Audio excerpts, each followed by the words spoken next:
Afternoon, good evening. कैसे हैं आप सब लोग? आई होप सभी ठीक होंगे। आप लोगों का स्वागत है मेरे यूट्यूब चैनल पे। मैं आप लोगों से रिक्वेस्ट करती हूँ कि प्लीज़ मेरे वीडियोस को लाइक करें, मेरे चैनल को सब्सक्राइब करें और आपके पास समय है तो वीडियो को पूरा जरूर देखें। चलिए शुरू करते हैं आज का टॉपिक। आज का जो मेरा टॉपिक है वो हाल ही में एक न्यूज़ फ्लैश हुई थी उसके ऊपर है। मैं अक्सर इसी बारे में बात किया करती हूँ। जैसे भी कहीं भी कोई चीज़ अगर इस तरीके की हो जाती है जो गलत है या अन्यायपूर्ण बात है तो मैं उस बारे में बात करती हूँ। आप लोगों को शायद पता ही होगा, एक प्रतिष्ठित हॉस्पिटल की एक डॉक्टर हैं जिनके साथ ये वाकया हुआ था अभी कुछ दिन पहले ही। उनको किसी बड़े अधिकारी ने अपनी वाइफ के इलाज के लिए घर पर बुलाया था। पहले तो उन्होंने कहा कि मैं ओपीडी कर रही हूँ, अभी मरीजों को देख रही हूँ, नहीं आ सकती, लेकिन अधिकारी हैं, ऑर्डर्स मानना था तो उनको जाना पड़ा।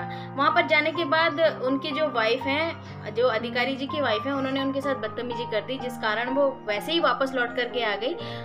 जब अधिकारी जी को ये पता चला तो उन्होंने मैडम का ट्रांसफर कर दिया कहीं और, जो उनको बिल्कुल भी ठीक नहीं लगा। उन्होंने इस्तीफा देना जरूरी समझा।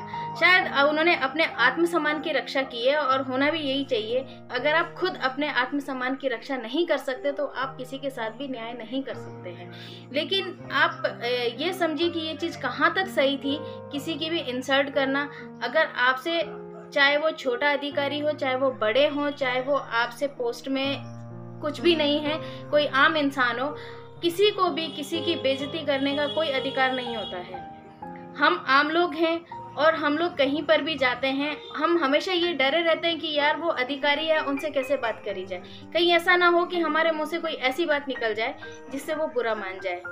और हमेशा ये डर सभी के मन में रहता है। They are always public servants, but उनको नहीं पता कि वो एक पब्लिक सर्वेंट है। हम पब्लिक के लिए बने हुए हैं। अगर वो हमारे साथ ही दुर्व्यवहार करेंगे तो क्या होगा? और मैं इस मामले में ज़्यादा चीज़ें तो नहीं बोलूँगी। आगे क्या हुआ, मैडम ने जो हिम्मत दिखाई, मुझे उस बात का बहुत अच्छा लगा। मैं उनकी सराहना करती हूँ और मैं चाहती हूँ कि सारे लोग इसी तरीके से अवेयर रहें, खुद के लिए आवाज़ उठाएं और कभी भी ये ना सोचें कि अगर हमने ऐसा किया तो उसका अंजाम क्या होगा। मन की संतुष्टि सबसे पहले होती है, अपनी इज्जत को बचाना सबसे पहले होता है। ऐसा अक्सर देखा गया है किसी भी विभाग में, चाहे छोटा हो विभाग, चाहे बड़ा हो, चाहे गवर्नमेंट हो, चाहे प्राइवेट सेक्टर हो, अधिकारियों द्वारा अपने से छोटे तबके के लोगों के साथ अक्सर दुर्व्यवहार किया जाता है। और वो लोग कभी ये नहीं सोचते कि हमने अगर ये किया है तो क्यों किया। आपका दुर्व्यवहार आपके व्यक्तित्व को प्रदर्शित करता है, और यदि आप किसी पोस्ट पर हैं तब आप किसी के साथ दुर्व्यवहार करते हैं तो आपके पद की प्रतिष्ठा को प्रदर्शित करता है। क्योंकि आपको ये सोचना चाहिए कि आप कितनी ऊंची पोस्ट पे हैं और आप किस हिसाब से किसी से बात कर सकते हैं। और सबसे बड़ी बात, इन अधिकारियों की जो धर्म पत्नियां हैं, मेरी समझ में ये नहीं आता कि किस घमंड में दूसरों की बेइज्जती करते हैं। अरे यार, अधिकारी आपके पति हैं, आप नहीं हो। और अगर अधिकारी आपके पति भी हैं तो आप एक सौभाग्यशाली इंसान हैं। आपको खुशी होनी चाहिए इस बात की, और आपका व्यवहार तो इतना सरल और इतना सादा होना चाहिए कि लोगों को पता लगे कि हाँ, ऐसे होते हैं अधिकारी लोग। लेकिन नहीं, ऐसा नहीं होता है।